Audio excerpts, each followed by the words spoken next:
নবীর প্রশংসাকে আল্লাহ কত উঁচু করে দিয়েছেন। একটু যদি খেয়াল করেন মুসলমান, আজানে যদি দেখেন আল্লাহর নামের পরে পরে নবীর নাম শুনতে পাওয়া যায়। নামাজে নবী মুস্তাফাকে সালাম দিতে হয়, নামাজে নবী মুস্তাফাকে সালাম দিতে হয়। আজানে যদি দেখেন নবীর প্রশংসা, নামাজে যদি দেখেন নবীর প্রশংসা, যাকাতে যদি দেখেন নবীর প্রশংসা, রোজায় যদি দেখেন নবীর প্রশংসা, হজে যদি দেখেন নবীর প্রশংসা, আসমানে যদি দেখেন নবীর প্রশংসা, জমিনে যদি দেখেন নবীর প্রশংসা, পৃথিবীর বুকে যেই কোনো জায়গায় দেখেন আমার নবী মুস্তাফার আমার নবী মুস্তাফার প্রশংসা। হে মুসলমান, এখন আপনি বলেন আপনার গ্রামের কোন একজন মানুষকে যখন নির্বাচিত করে গ্রামের মেম্বার করে দিলেন, গ্রামের প্রধান করে দিলেন, ওই ব্যক্তির ব্যাপারে যদি জুতো সেলাই করা চামার বলে যে প্রধান ভালো নয়, মানবে না? কেন? ও তো গ্রামের প্রধান, ওর কথায় কোনো মূল্যায়ন হবে না। যদি সাধারণ প্রধানের কথায় প্রধানের বিপক্ষে মুচি গেলে মুচির কথা অমান্য হয়ে যায়, তো যেই নবীর ব্যাপারে স্বয়ং খোদা বলেছেন, হে নবী তোমার প্রশংসাকে আমি আল্লাহ উচ্চ করেছি, তোমার প্রশংসাকে আমি আল্লাহ উচ্চ করেছি। যেই নবীর প্রশংসাকে মহান রব্বুল আলামিন উচ্চ করে দিয়েছে। পৃথিবীর মানুষ যতই বলুক নবী আমাদের মতো মানুষ ছিল, পৃথিবীর মানুষ যতই বলুক নবী অশিক্ষিত ছিল, পৃথিবীর মানুষ যতই বলুক নবী ইলমে গায়ব ছিল না, পৃথিবীর মানুষ যতই বলুক নবীর আক্ষরিক জ্ঞান ছিল না, সারা পৃথিবীর মানুষের কথা আল্লাহর সামনে কিছু নাই। মুসলমান শুনেন, আমার আল্লাহ রাব্বুল আলামিন আমার নবীকে এমন একজন মানুষ করে পাঠিয়েছেন, সারা বিশ্ব যদি খুঁজেন আমার নবীর মতো দ্বিতীয় কেউ হবে না। সেই নবীর মাহফিল আজকে সাজিয়েছেন। হে মুসলমান, সেই নবীর মাহফিল সাজিয়েছেন, আর মাহফিল সাজানে ওয়ালা বড় ভাগ্যবান হয়। বলেন তো কেন মাহফিল সাজানে ওয়ালা বড় ভাগ্যবান হয়? কেন? আজকে এই জায়গার মধ্যে উনি মাহফিলটা সাজিয়েছেন, সেই জন্য আপনারা এসে বসেছেন, সেই জন্য আপনারা এসে বসেছেন। যদি আজকে এই মাহফিল না সাজতো আপনারা এসে বসতেন না, কোরআন ও হাদিসের আলোচনা শুনতে পারতেন না। এবার যখন বসে কোরআন ও হাদিসের আলোচনা শুনবেন, শোনার পরে ওই কথা করে আমল করবেন, আপনি আমল করে যতটা নেকি পাবেন, মাহফিল সাজানে ওয়ালা ততটাই নেকি পাবে, মাহফিল সাজানে ওয়ালা ততটাই নেকি পাবে। মুসলমান, আমার নবী এমন একজন নবী, যেই নবীর সারা পৃথিবী খুঁজলে জোড়া পাওয়া যাবে না। সেই জন্য কোন কবি লিখেছেন, এতক্ষণ ধরে গজল শুনছিলেন, আমি গজল বলতে পারি না, তবু একটু একটু চেষ্টা করছি। যিনারা এদিকে ওদিকে ছড়িয়ে আছেন একটু এসে বসে যান, কারণ জান্নাতের বাগানে বসলে গুনাহ হবে না। গুনাহ হবে না, জান্নাতের বাগানে বসলে লাভ পাওয়া যাবে, লস হবে না। জান্নাতের বাগানে বসলে লাভ পাওয়া যাবে, লস হবে না। সবাই মিলে একবার জোরে বলেন তো সুবহানাল্লাহ। বিশ্ব জগৎ ঘুরলে যার জোড়া পাবে না আমার নবীর মতো, আর নবী হবে না। হবে আমার মতো হবে না। সেজন্য কবি বলছেন, বিশ্ব জগৎ ঘুরলে যার জোড়া পাবে না আমার নবীর মতো, আর নবী হবে না আমার নবীর মতো, আর নবী হবে না। আরে কোথায় গেলে পাবো মোরা এমন দয়ার নবী, যার হাতেতে রোজ হাসরের জান্নাতের চাবিকাঠি। আল্লাহ রাব্বুল আলামিন নিজেই বলেছেন, হে আমার মাহবুব, আমি আল্লাহ পাক জান্নাত তো বানিয়েছি, কিন্তু জান্নাতের মালিক আপনি নবী মুস্তাফাকে বানিয়ে দিয়েছেন। সুবহানাল্লাহ। তাই তো আমার নবী মুস্তাফা পৃথিবীর জমিনে বসে বসে 10 জন সাহাবীকে জান্নাতের সার্টিফিকেট দিয়েছিলেন। 10 জন সাহাবীকে জান্নাতের সার্টিফিকেট দিয়েছিলেন। বাড়ির মালিক যদি আপনি না হন, ওই বাড়িতে যদি আপনি বলেন এই বাড়িতে কেউ ঢুকবি না, ঢুকতে পারবে? ঢুকতে পারবে? গ্রামের লোক যদি বলে যে ঢুকে যা, পারবে না? কেন? মালিকের পারমিশন লাগবে। তোমার আল্লাহ পাক জান্নাতের মালিক নবী মুস্তাফাকে করে দিয়েছেন। তাই তো আমার নবী পৃথিবীর জমিনে 10 জন সাহাবীকে জান্নাতের সার্টিফিকেট দিয়েছেন। সেই জন্য বলছেন, কোথায় গেলে পাবো মোরা এমন দয়ার নবী, যার হাতেতে রোজ হাসরের জান্নাতের চাবি কাঠি। ওগো সেই নবীজি ধরাইয়াছে, ওগো সেই নবীজি ধরাইয়াছে দিল খোদার ঠিকানা। আমার নবীর মতো আর নবী হবে না। বিশ্ব জগৎ ঘুরলে যার জোড়া পাবে না, আমার নবীর মতো আর নবী হবে না। মুসলমান আমার নবী মুস্তাফাকে সাহাবায়ে কেরাম কেমন ভালোবেসেছিলেন, সাহাবায়ে কেরাম নবীকে কেমন ভালোবেসেছিলেন, যদি আমরা শুনি আমাদের ঈমানও তাজা হয়ে যাবে। আর সেই মতো করে নবীকে ভালোবাসার আমরা চেষ্টা করব, সেই মতো ভাবে নবীকে ভালোবাসার আমরা চেষ্টা করব। আমার নবী মুস্তাফাকে সাহাবায়ে কেরাম কেমন ভালোবেসেছিলেন। হযরতে বেলাল নবী মুস্তাফাকে এত ভালোবেসেছিলেন, নবী মুস্তাফাকে এত ভালোবেসেছিলেন। আমার নবীকে যখন বেলাল ভালোবেসেছে, এত ভালোবেসেছে, হযরতে বেলালকে আমার নবী মুস্তাফা বলছে, বেলাল তুমি আমাকে ভালোবেসেছো, আমি নবী তোমার প্রতি মুগ্ধ হয়ে গেছি। আমি নবী তোমার প্রতি মুগ্ধ হয়ে গেছি। এ বেলাল যাও, তুমি আমার কাছে কি চাইছো? হযরতে বেলাল সেই দিন বলেছিল, ইয়া রাসূলুল্লাহ ইয়া হাবিবাল্লাহ, বলতে তো চাই না কিন্তু মুখ ফসকে বেরিয়ে যাচ্ছে ইয়া নবী আল্লাহ, যে কিয়ামতের দিন আমি বেলাল আপনার আগে আগে জান্নাতে যেতে চাই। হযরতে বেলাল বলছেন, ইয়া রাসূলুল্লাহ আপনার আগে আগে জান্নাতে যেতে চাই। আমার নবী বলছে, বেলাল নিশ্চয়ই তুমি আমার আগে আগে জান্নাতে যাবে। আমি নবী মুস্তাফা যেই সাওয়ারির উপরে চড়ে জান্নাতে যাব, তুমি বেলাল সেই সাওয়ারির লাগাম ধরে জান্নাতে প্রবেশ করবে, জান্নাতে প্রবেশ করবে। হযরত আবু বকর সিদ্দিক নবী মুস্তাফাকে কেমন ভালোবেসেছিল। হযরত আবু বকর এমন একজন সাহাবী, যেই সাহাবী নবী মুস্তাফার দরবারে গেলে, নবী মুস্তাফার কাছে গেলে নিজের চোখটাকে বারবার নবীর দিকে ফেরাতেন আর বলতেন, ইয়া রাসূলুল্লাহ ইয়া হাবিবাল্লাহ নবী, আমি আবু বকর আপনার মতো মানুষ পৃথিবীর বুকে আর। কেন বলছেন এই কথা? নবী আমার তায়েফের ভূমিতে নামাজ আদা করতে আছেন, নামাজ পড়তে আছেন, এমন সময় কাফিরেরা এসে নবী মুস্তাফা পিঠের উপরে উটের উঝড়ি রেখে দিয়েছেন, উটের ভুঁড়ি বের করে নবীর পৃষ্ঠের উপরে রেখে দিয়েছেন। নবী আমার সাজদা থেকে মাথা উঠাতে পারছেন না, নবী আমার সাজদা থেকে মাথা উঠাতে পারছেন না। হযরত আবু বকর সিদ্দিক দূর থেকে দৌড়ে গিয়ে নবীর পিঠ থেকে সেই উঝড়িখানাকে ফেলে দিয়ে আমার নবী মুস্তাফাকে উঠিয়েছে। এই মতো ভাবে আবু বকর সিদ্দিক দেখেছে হযরত নবী করিম সাল্লাল্লাহু আলাইহি সাল্লাম নামাজ পড়েছে, তায়েফের লোকেরা ছোট ছোট বাচ্চাদের হাতে পাথর ধরে দিয়েছে, পাথর দিয়ে দেখিয়ে গিয়েছে ওই দেখা যায় মুহাম্মদ সাল্লাল্লাহু আলাইহি সাল্লাম নামাজ পড়তে আছে, যাও তোমরা এই পাথরগুলি নবীকে মারবে, নবীকে মারবে। ছোট ছোট বাচ্চারা পাথরগুলি নিয়ে এসে আমার নবীকে পাথর মারতে লেগেছে। মুসলমান আমার নবীকে পাথর লেগে নবীর শরীর দিয়ে রক্ত বের হচ্ছে, নবীর শরীর দিয়ে রক্ত বের হচ্ছে। এমন সময় হযরত আবু বকর সিদ্দিক রাসূলুল্লাহ সাল্লাল্লাহু আলাইহি ওয়াসাল্লামকে দেখেছেন। আমার নবী মুস্তাফা যখন কাফিরদের অত্যাচার সহ্য করতে পারে না, আমার আল্লাহ পাক বলছেন, জিবরাইল আরশ ছাড়ো, ফারসে যাও, আসমান ছাড়ো, জমিনে যাও, আমার নবীকে সংবাদ দিয়ে দাও আল্লাহ আপনাকে হিজরত করার অনুমতি দিয়েছে। আল্লাহ আপনাকে হিজরত করার কথা বলেছে। আমার নবী মুস্তাফা কাফিরদের অত্যাচার সহ্য করতে না পেরে মক্কা থেকে মদিনা হিজরত করলেন। মদিনা হিজরতের কথা কি করে হিজরত হয়েছিল একটু আপনাদেরকে বলবো, কিন্তু আগে বলে নেই আবু বকর সিদ্দিক কেন বলল যে আপনার মতো মানুষ আমি পৃথিবীর বুকে দেখিনি।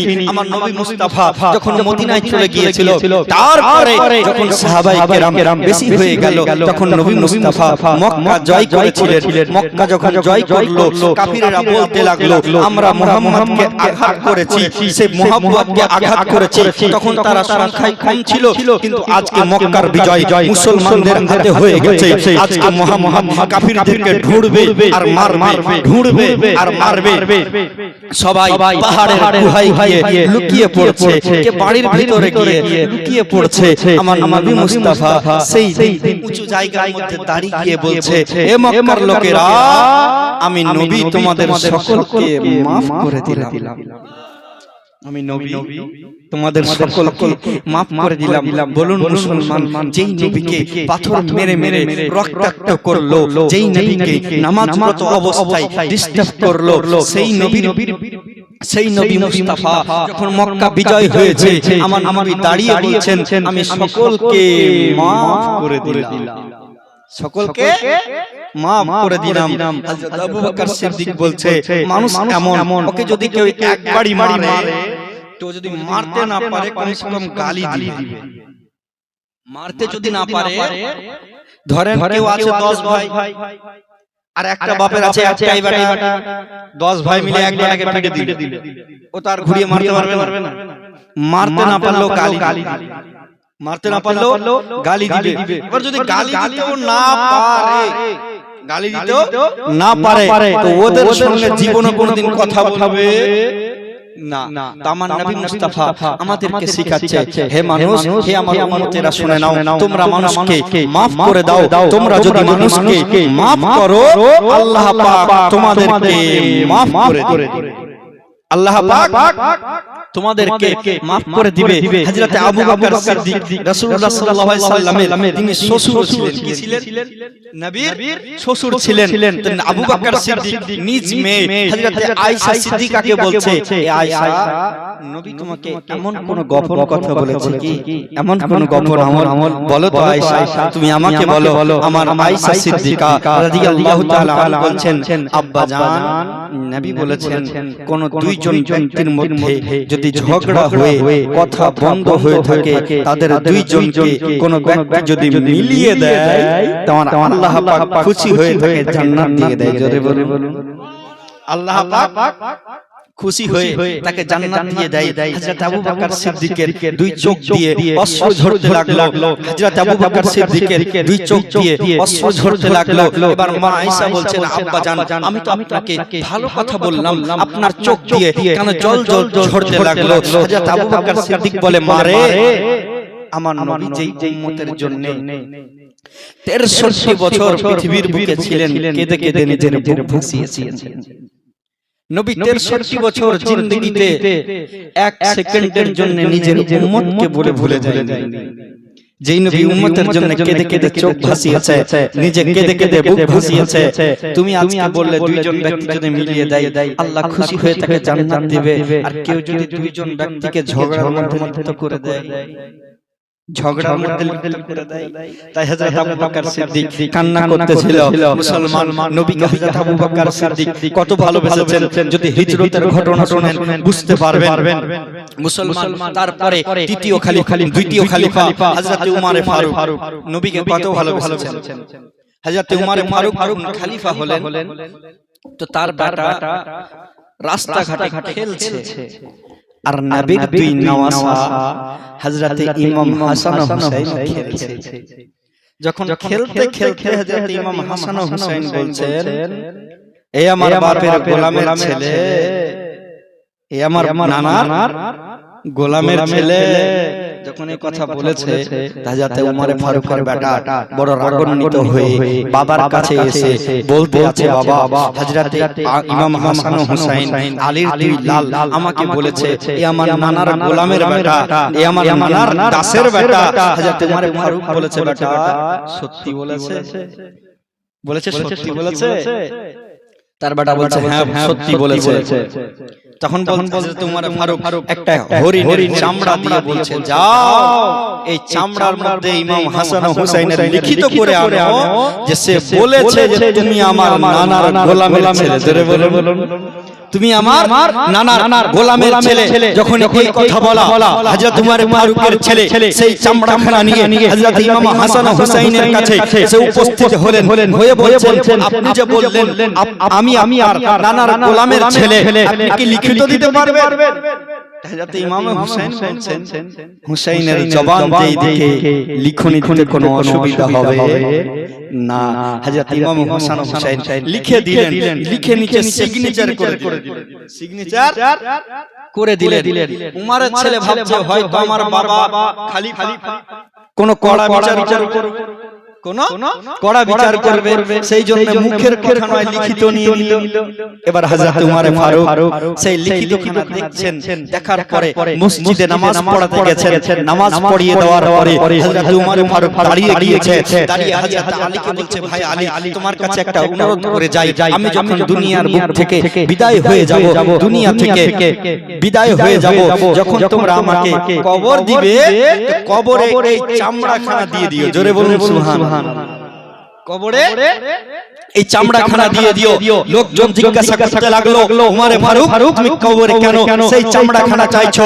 বলে শোনো ফারিস্তারা যদি জিজ্ঞাসা করে উমর পৃথিবীর বুক থেকে কি করে এসেছো, সেই দিন আমি এই চামড়াখানা দেখাবো যে আমি নবী মুস্তাফার গোলামি করে এসেছি, আমি নবী মুস্তাফার গোলামি করে এসেছি। কত ভালোবেসেছেন নবী মুস্তাফাকে হযরত উমর ফারুক। মুসলমান এত বড় বাদশা, যার যেই বাদশা যদি একবার আওয়াজ করতেন কেসরা কাঁপতো, সেই বাদশা যেই বাদশা আওয়াজ করলে রুম কেঁপে উঠতো, সেই বাদশা মসজিদের মেম্বারে বসে বক্তব্য রাখছেন, জুমার দিনে বক্তব্য রাখছেন।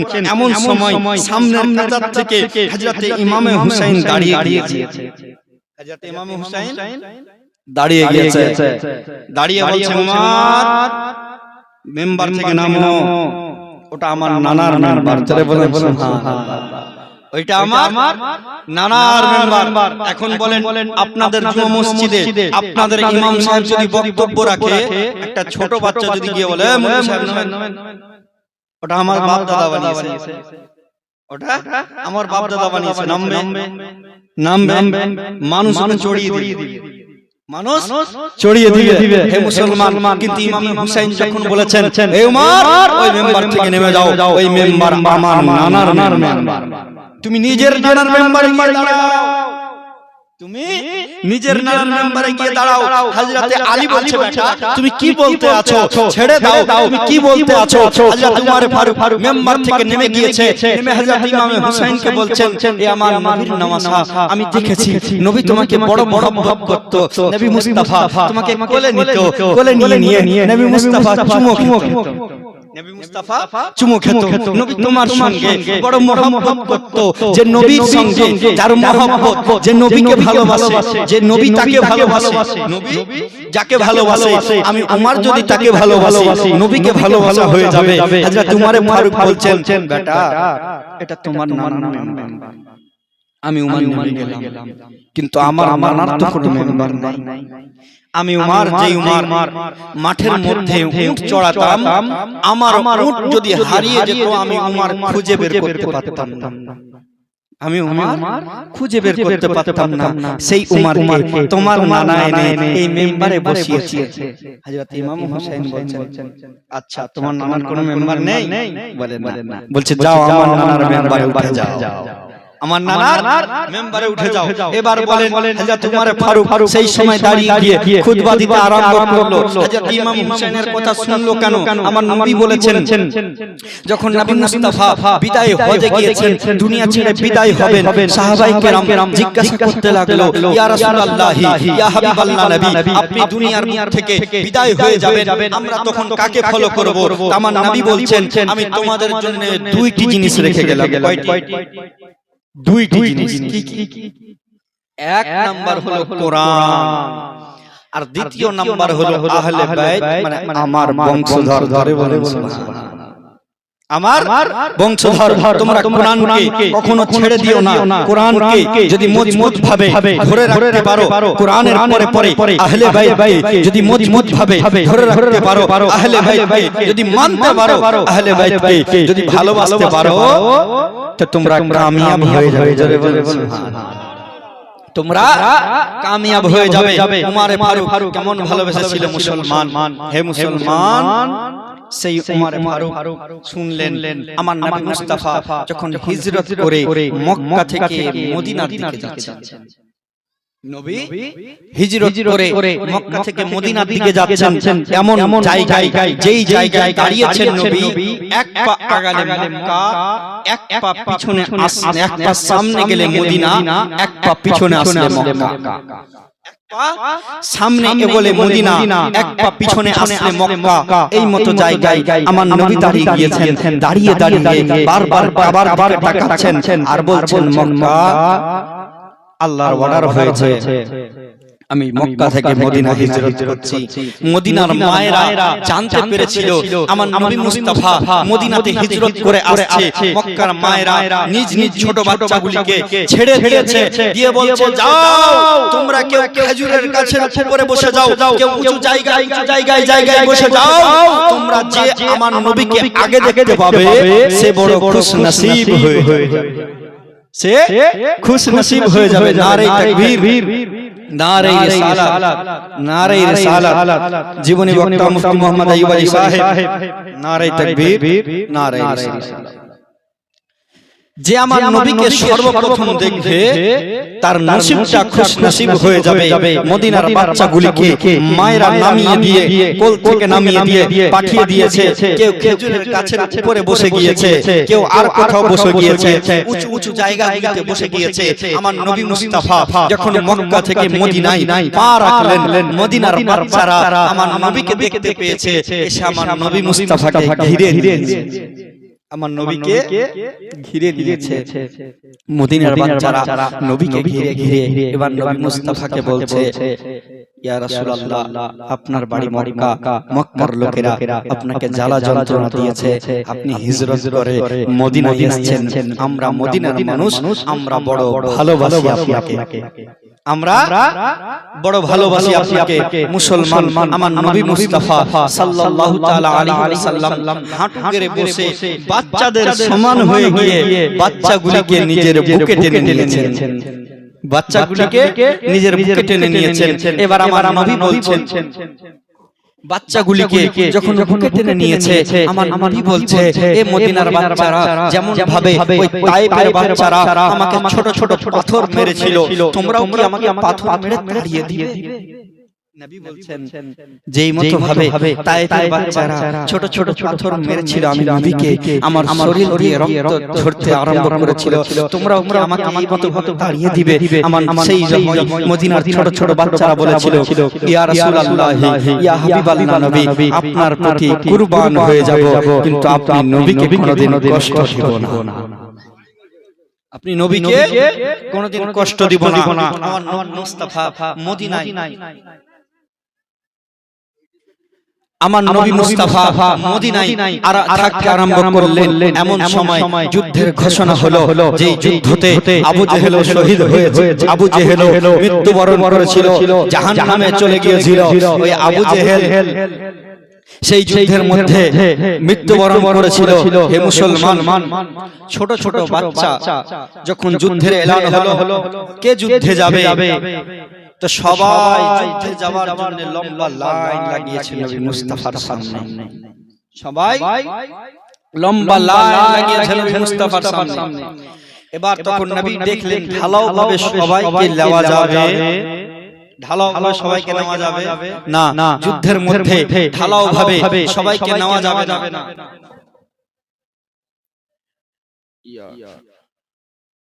যুদ্ধতে সবাইকে ঢালাও ভাবে নেওয়া যাবে না যুদ্ধতে মানুষকে বেছে বেছে নিতে হবে যার শরীরে জোর বেশি তাকে যুদ্ধের জন্য নিতে হবে মুসলমান তখন আমার নবী মুস্তাফা একে একে বাছাই করতে লাগলেন আমার নবী বাছাই করতে লাগলেন সবাইকে এক এক করে নবীর সামনে আসছেন নবী মুস্তাফা বাছাই করে নিতে আছেন মুসলমান তখন নবী মুস্তাফার সামনে দুইজন ছোট ছোট বাচ্চা একবার উপরে উঠে একবার নিচে একবার উপরে উঠে একবার নিচে নেমে যায়। যখন দেখবেন কোন জায়গায় অনেকগুলো মানুষ জমা হয়ে আছে, তো পিছনে ছোট বাচ্চাগুলো দেখার জন্য কি করে গুল্লা চালে না, ছোট বাচ্চাগুলো দেখার জন্য গুল্লা চাড়ে। তো সেই সময় লাইনে দাঁড়িয়ে আছে, তো নবী আমার দূর থেকে দেখতে পাচ্ছেন যে দুইটি জায়গায় একবার বাচ্চারা উঁচু হচ্ছে আবার নিচু হয়ে যাচ্ছে। আমার নবী বলছেন কে আছে?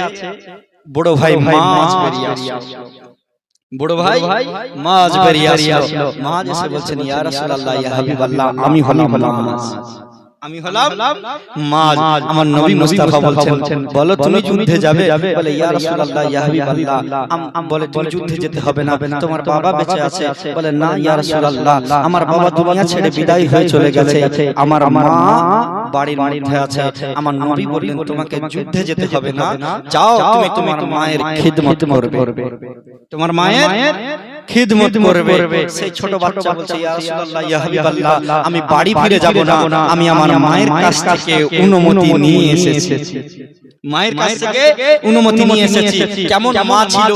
মা নিজের বাড়ির মধ্যে মুসল্লাটা বিছিয়ে দিয়ে আল্লাহর দরবারে দুইখানা হাত উঠিয়েছে, আল্লাহ আমার স্বামী যদি আজকে বেঁচে থাকতো, নবী যুদ্ধের কথা বলেছেন, সবাই আমার স্বামীও যুদ্ধের মধ্যে শামিল হয়ে যেত, আমি শহীদের বিবি হয়ে কিয়ামতের দিন দাঁড়াতে পারতাম, কিন্তু আমার স্বামী তো দুনিয়ার বুকে নেই। আল্লাহ আমার দুইখানা ছোট ছোট সন্তান নবী মুস্তাফার কাছে গিয়েছে, তুমি আমার সন্তানকে কবুল করে নিয়ে আমাকে শহীদের মা হওয়ার সুযোগ দিও, আমাকে শহীদের মা হওয়ার সুযোগ দিও। ছোট ছোট দুইটি বাচ্চা মুসলমান আমার নবী মুস্তাফার সামনে মা এসে দাঁড়িয়ে আছে, বলছে আর কেউ আছে? তো বলছে ইয়া রাসূলুল্লাহ ইয়া হাবিবাল্লাহ, আমার ছোট ভাই মুআজ আছে। কিতাবে লিখছেন একজনের বয়স 8 বছর, একজনের বয়স 10 বছর কিংবা 11 বছর। বড় ভাইয়ের বয়স 11 বছর আর ছোট ভাইয়ের বয়স 8 বছর বয়সের ছোট ছোট দুটি বাচ্চা নবীর সামনে এসে উপস্থিত হয়েছেন। আমার নবী বলছেন যাও তোমার মা যাতে শহীদের মা হতে পারে, সেই জন্য বড় ভাইকে সিলেক্ট করলেন যুদ্ধের জন্য। এবার ছোট ভাই বলছেন ইয়া রাসূলুল্লাহ, আমার ভাই যাবে যুদ্ধে, আমি যাব না, আমি যাব না। এবার ছোট ভাই বলছেন ইয়া রাসূলুল্লাহ, আমার ভাইকে যে সিলেক্ট করলেন আমার থেকে দেখতে বড়, আমার থেকে শরীর স্বাস্থ্য বেশি, কিন্তু তাকে লড়ে আমি মুআজ পেরে যাব, আমি মুআজ পেরে যাব। আপনি তো নিবেন যার শরীরে শক্তি বেশি, যুদ্ধ করতে পারবে, তা আমি আমার ভাইয়ের থেকে শক্তিশালী বেশি, যুদ্ধে যাবার জাজবা দেখেন। 8 বছরের বাচ্চা। এবার আমার নবী বলছেন তাহলে দুইজন মিলে কুস্তি লড়ো, দেখি কার শক্তি বেশি। যদি তুমি তোমার ভাইকে পেরে যাও তাহলে তোমাকেও যুদ্ধের জন্য আদেশ করে দিব, তোমাকে যুদ্ধের জন্য সিলেক্ট করে দিব।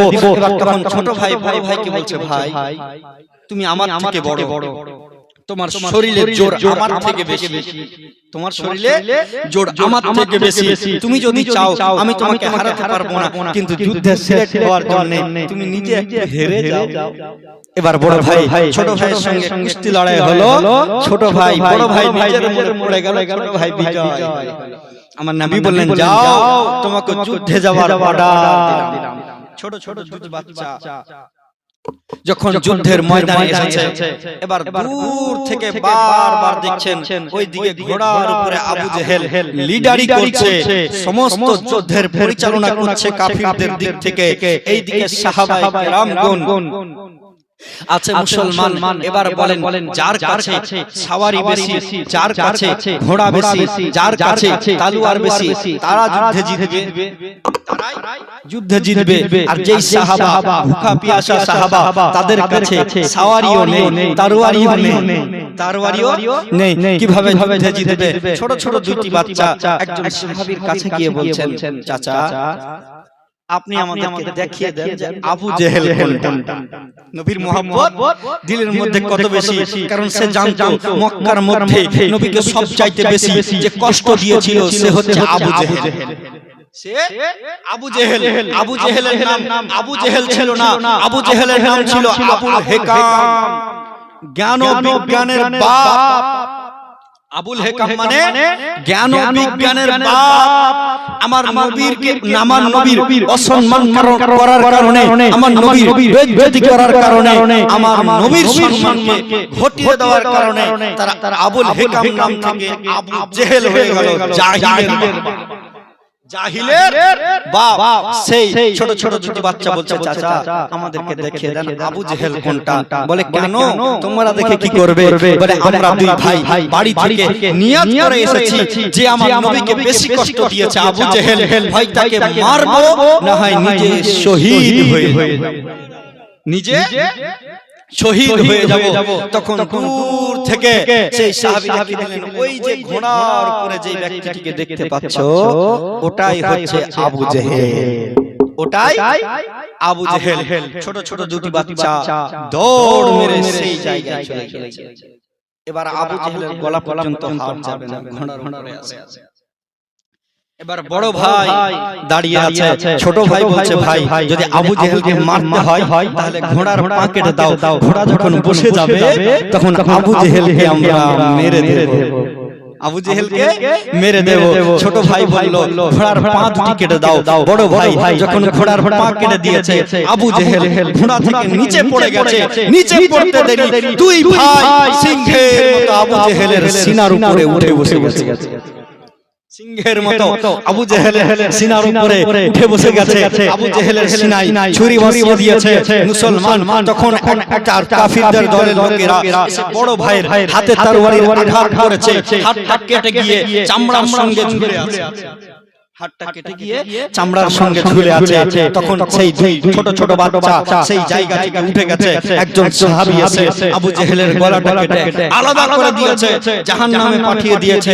এবার বড় ভাই যুদ্ধের জন্য যদি আগে বাড়ছে, হাতটা বারবার অসুবিধা, হাতটা বারবার অসুবিধা করছে, লড়তে আছে, চামড়ার সঙ্গে লেগে আছে। বড় ভাই হাতখানাকে পায়ের তলায় রেখে ঝিটকা মেরে ছিঁড়ে দিয়েছে যাতে কোনো অসুবিধা না হয় যুদ্ধের জন্য। নবীর প্রেম, নবীর মহব্বত, সেই ছোট ছোট বাচ্চা বাড়ি থেকে নিয়াত করে এসেছিল, মারতে যদি হয় আবু জেহেলকে মারবো, কারণ সে আমার নবীকে বেশি ভালোবেসেছিল, বেশি কষ্ট দিয়েছিল। আবু জেহেল আমার নবীকে বেশি কষ্ট দিয়েছিল। মুসলমান সেই ছোট ছোট ছোট বাচ্চা যখন শহীদ হলো, তার মা আল্লাহকে বলছে, আল্লাহ তুমি আমাকে শহীদের মা হওয়ার সুযোগ করে দিয়েছো, তুমি আমাকে শহীদের মা হওয়ার সুযোগ করে দিয়েছো। মুসলমান তখন ছোট ছোট দুইজন বাচ্চা শহীদ হয়েছিল নবীর প্রেমে, নবীর ভালোবাসায়। কিন্তু এমনি শহীদ হয়নি, নবীকে যে সবচাইতে বেশি কষ্ট দিয়েছিল তাকে জাহান্নামী করে শহীদ হয়েছিল। মুসলমান নবীকে যাতে আমরাও তাদের মতো করে ভালোবাসতে পারি, আমরাও যাতে নবী মুস্তাফাকে তাদের মতো করে মহব্বত করতে পারি, কারণ নবীর মহব্বতটাই হচ্ছে ঈমান। নবীর মহব্বত ঈমান। আর যদি আপনার ঈমান না থাকে, নামাজ পড়ে লাভ আছে, বলেন লাভ আছে, নামাজ পড়ে রোজা রেখে যাকাত দিয়ে কোনো লাভ হবে না, কারণ ঈমান হচ্ছে এমন একটা জিনিস, যদি আপনার দিলের মধ্যে ঈমান না থাকে, নামাজ, রোজা, যাকাত, হজ, আপনি যতই বড় দানকারী হয়ে যান না কেন, কিয়ামতের দিন আপনার সেই দান আপনার মুখে ছুঁড়ে মেরে দেওয়া হবে, কারণ আপনার দিলের মধ্যে ঈমান ছিল না। আর নবী হলেন ঈমানের মূল। আল্লাহ পাক নিজেই বলছেন, হে বান্দা বান্দীরা, তোমরা যদি আমি আল্লাহর ভালোবাসা পেতে চাও, আমি আল্লাহর ভালোবাসা পেতে চাও, তাহলে তোমরা আমার নবী মুস্তাফাকে ভালোবেসে নাও, আমার নবী মুস্তাফাকে ভালোবেসে নাও, কারণ আল্লাহর ভালোবাসা যে পেয়ে যাবে, আল্লাহর ভালোবাসা যে পেয়ে যাবে, ও দুনিয়াতেও কামিয়াব হয়ে যাবে, কিয়ামতের দিন হাসতে হাসতে জান্নাতে যাবে। তাই মুসলমান নবীকে যদি ভালোবাসতে পারেন, আল্লাহর ভালোবাসা পাবেন, আর আল্লাহর ভালোবাসা যদি পেয়ে যান, তাহলে জান্নাত পেয়ে যাবেন, জান্নাত পেয়ে যাবে। নবীকে ভালোবাসবেন কেন? বুখারী শরীফের হাদিস, রাসূলুল্লাহ সাল্লাল্লাহু আলাইহি ওয়াসাল্লাম বলছেন, আন আনাস বিন মালিক قال قال النبي صلى الله عليه وسلم لا يؤمن احدكم حتى اكون احب اليه من والده وولده والناس اجمعين। হযরত উমর ফারুক এই হাদিসটি হযরত আনাস বিন মালিক বলছেন যে শোনো, তোমরা ততক্ষণ পর্যন্ত পূর্ণ মুমিন হতে পারো না যতক্ষণ পর্যন্ত নিজের পিতামাতা, ছেলে মেয়ে সবার চাইতে বেশি আমার নবীকে না ভালোবাসবে। হযরত উমর এর ইসলাম গ্রহণের কথা প্রায় সবার শোনা আছে যে হযরত উমর ফারুক আবু জেহেল ঘোষণা করেছিল যে আমার নবী মুস্তাফা সাল্লাল্লাহু তাআলা আলাইহি ওয়াসাল্লামের গর্দান কেটে আনতে পারবে, আমি আবু জেহেলকে পুরস্কৃত করব। আবু জেহেল আমি তাকে পুরস্কৃত করব। হযরত উমর ফারুক বীর পুরুষের মতো তরবারি নিয়ে নবী মুস্তাফাকে, নবী মুস্তাফার গর্দান কাটবো বলে চলতে আরম্ভ করেছে। রাস্তার মাঝে একজন সাহাবীর সঙ্গে সাক্ষাৎ হয়ে গেছে। সাহাবী জিজ্ঞাসা করছে, উমর কোথায় যাচ্ছ? কোথায় যাচ্ছ উমর? হযরত উমর ফারুক বলছেন, নবী মুস্তাফা সাল্লাল্লাহু আলাইহি সাল্লামের মাথা কেটে নিয়ে আসবো। আর আবু জেহেল বলেছে ইনাম দিবে, আবু জেহেল বলছে ইনাম পেয়ে যাব। হযরত উমর ফারুককে বলছেন, উমর আগে নিজের বাড়ির খবর নাও, ওইদিকে যাচ্ছি না। যখন হযরত উমর ফারুক নবী করিম সাল্লাল্লাহু আলাইহি সাল্লামের দরওয়াজায় গিয়ে আওয়াজ করেছেন, তো ভিতর থেকে হযরত হানজালা নবী মুস্তাফার চাচা যান দেখছেন হযরত উমর ফারুক বলছে, ইয়া রাসূলুল্লাহ উমর এসেছে। আমার নবী বলছে দরওয়াজা খুলে দাও। বলছে হাতে তলোয়ার আছে। আমার নবী বলছে দরওয়াজা খুলে দাও। যখন দরওয়াজা খুলে দিয়েছে, আমার নবীর নূরানীময় চেহারা দেখে হযরত উমর তরবারি নবীর কদমে রেখে নবী মুস্তাফার কালমা পড়ে নিয়েছে। তরবারি কদমে রেখে নবী মুস্তাফার কালমা পড়ে নিয়েছে। এবার বলছেন, ইয়া রাসূলুল্লাহ, ইয়া হাবিবাল্লাহ, নামাজ কোথায় পড়া হয়? আমার নবী বলছেন ঘরের ভিতরে। বলছে আজ পর্যন্ত নামাজ পড়েছেন ঘরের ভিতরে, কিন্তু আমি উমর মুসলমান হয়ে গেছি, জগতের মানুষ জানবে আমি উমর মুসলমান হয়ে গেছি। তরবারি নিয়ে বেরিয়ে গেল। আজ থেকে নামাজ ঘরের ভিতরে নয়, আমি নবী মুস্তাফাকে ভালোবেসে নিয়েছি। আজ থেকে নামাজ বাইরে পড়া হবে। বলছেন আজ থেকে নামাজ বাইরে পড়া হবে। মুসলমান আমরাও জানো তাদের মতো করে নবীকে ভালোবাসতে পারি। এই তৌফিক আল্লাহ পাক দান করেন। আমিন ইয়া রাব্বাল আলামিন।